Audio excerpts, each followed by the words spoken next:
सोलापूर विधान परिषद निवडणुकीची मतदानाची प्रक्रिया जी आहे ती माड्यामध्ये पार पडलेली आहे आणि माड्याच्या कुर्डुवाडीमध्ये ही मतदानाची प्रक्रिया जी आहे ती आपण प्रांत कार्यालयामध्ये सुरू असल्याचं पाहायला मिळते आणि एकंदरीत अंतिम टप्प्यात मतदानाची प्रक्रिया जी आहे ती पूर्ण होत आलेली आहे। 80 मतदार जे आहेत ते माडा आणि करमाळा विधानसभा मतदारसंघातील 80 मतदारांनी जो आहे तो मतदानाचा हक्क बजावला आहे। 100% मतदानाची प्रक्रिया जी आहे ती पूर्ण पार पडलेली आहे आणि या ठिकाणी जे आहे ती शांततेत ही मतदानाची प्रक्रिया पार पडलेली आहे। आपण जर पाहिलं असेल तर सोलापूर विधान परिषद निवडणुकीची चर्चा जी आहे ती राज्यभरात गाजताना पाहायला मिळाली।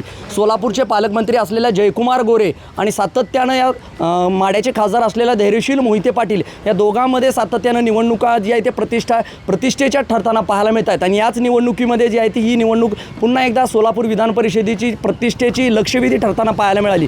ज्या पद्धतीने माड्याचे शरद पवारांच्या पक्षाचे राष्ट्रवादीचे आमदार असलेले अभिजित पाटील असतील, करमाळ्याचे आमदार असलेले नारायणआबा पाटील असतील आणि माळशिरसचे आमदार असलेले उत्तमराव जानकर या राष्ट्रवादीच्या 3 आमदारांनी उघडपणे जो आहे तो पालकमंत्र्यांना पाठिंबा दिल्यानंतर या निवडणुकीमध्ये नवा ट्विस्ट निर्माण झाला। त्यामुळं एकीकडे वसंत देशमुखांची उमेदवारी जी आहे ती पक्षानं विचारात घेऊनच आम्हाला दिल्याबद्दल नाराजी व्यक्त जी आहे ती या 3 आमदारांनी केली। त्यानंतर वेगवेगळे पेव जे आहेत त्या या निवडणुकीच्या निमित्तानं समोर आल्याचं पाहायला मिळालं। ज्या पद्धतीने कुर्डुवाडी नगरपालिकेमध्ये असलेल्या उबाटा पक्षाचे जे असलेले स्वतः नगरसेवक असलेले आणि पक्षाचे जिल्हाध्यक्ष असलेल्या धनंजय डिकुळे यांनी देखील जे आहे ते थेटपणे पालकमंत्र्यांना जी आहे ती राजकीय साथ दिली। त्यामुळं एकीकडे पक्षनिष्ठा उरली आहे का, एकीकडे या बाजू जरी असल्या तरी दुसरीकडे पालकमंत्री असतील किंवा शरद पवारांच्या पक्षाचे अभिजित पाटील यांनी देखील राजाभाऊ राऊत जे आहे ते मोठ्या मताधिक्याने निवडून येणार असल्याचा विश्वास व्यक्त केला आहे। त्यामुळे एकीकडे हे विजयाचं पारडं जड करण्यात राष्ट्रवादीच्या 3 आमदारांची साथ मिळणार आहे असं बोललं जरी जात असलं तरी एकंदरीत आपण मतदानाच्या पूर्वसंध्येलाच माड्याचे खासदार असलेल्या धैर्यशील मोहिते पाटलांनी हर हर महादेव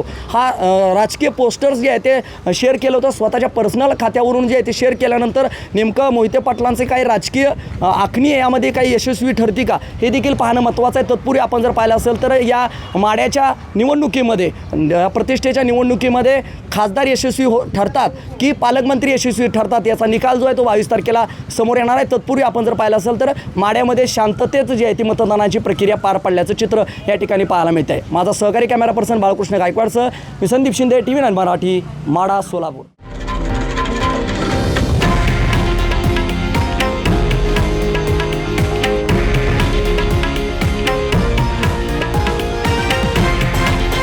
हे आहे देशातील नंबर 1 न्यूज नेटवर्क आणि आपण पाहत आहात TV9 मराठी, एकमेव।